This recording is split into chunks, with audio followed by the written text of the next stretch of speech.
অবশেষে গ্রিসে বাংলাদেশ ন্যাশনাল ব্যাংকের money transfer এজেন্সিতে আটকে থাকা প্রবাসী বাংলাদেশিদের রেমিটেন্স ছাড় করা হয়েছে। প্রায় ৬,৬৩,০০,০০০ টাকা আটকে থাকায় চরম বিপাকে পড়েছিলেন ৩০৬ জন প্রবাসী ও তাদের পরিবার। এ নিয়ে সংবাদ প্রচার করায় ডিবিসি নিউজকে ধন্যবাদ জানান প্রবাসীরা।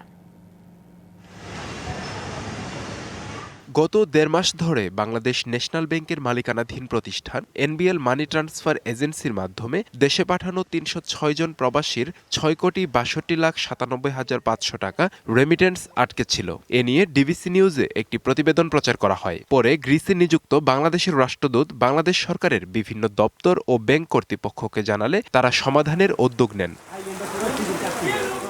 অবশেষে ভুক্তভোগী প্রবাসীদের পাঠানো অর্থ তাদের নির্ধারিত অ্যাকাউন্টে ডিপোজিট করা হয়েছে। এতে স্বস্তি ফিরে এসেছে এবং ডিবিসি নিউজকে ধন্যবাদ জানান প্রবাসীরা। মোটামুটি সবাই টাকা পাইয়েছি, আমাদের অ্যাকাউন্টে টাকা গেছে। এর সাথে সবাই মিলিতভাবে ওনাকে যারা আমাদের সহায়তা করে সবাইকে অনেক অনেক ধন্যবাদ। আমি আজকে ব্যাংকে গিয়ে দেখি আমার অ্যাকাউন্টে টাকা জমা হয়েছে, তো আমি ধন্যবাদ জানাচ্ছি ডিবিসি রিপোর্টার।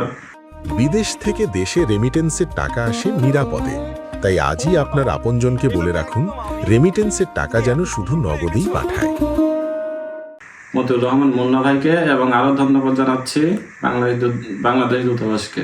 বুধবার থেকে গ্রিসে এনবিএল এর কার্যক্রম আবারও চালু করা হয়েছে। এই অনাকাঙ্ক্ষিত সমস্যা ও সমাধানে ধৈর্য ধরে অপেক্ষা করার জন্য গ্রাহকদের ধন্যবাদ ও কৃতজ্ঞতা জানান প্রতিষ্ঠানটির কর্মকর্তারা। আমাদের শ্রদ্ধেয় কাস্টমার বৃন্দ, ওনারা খুব ধৈর্যের সাথে ওনারা আমাদের সাথে ছিলেন, এই জন্য আমরা ওনাদের কাছে কৃতজ্ঞ। অ্যাম্বাসাডার ম্যাডাম তিনি নিজে একদম বসে একদম খুব দূরদর্শিতার সাথে অল্প সময়ে আমাদের সমস্যার সমাধান করেছেন। আমরা প্রায় ৩০৬ জন কাস্টমারের প্রায় ৬,৬২,৯৭,০০০ টাকা আমরা অলরেডি তাদের অ্যাকাউন্টে পেড করে দিয়েছি এবং কোনো কাস্টমার এই মুহূর্তে আমার কাছে যে রিপোর্ট আছে সেই রিপোর্ট অনুযায়ী কোনো কাস্টমার আর তাদের টাকা পায়নি, এরকম কেউ নাই। প্রতিষ্ঠানের কার্যক্রম চালু এবং টাকা অ্যাকাউন্টে জমা পড়ার খবরে প্রবাসীদের মধ্যে স্বস্তি ফিরে এসেছে।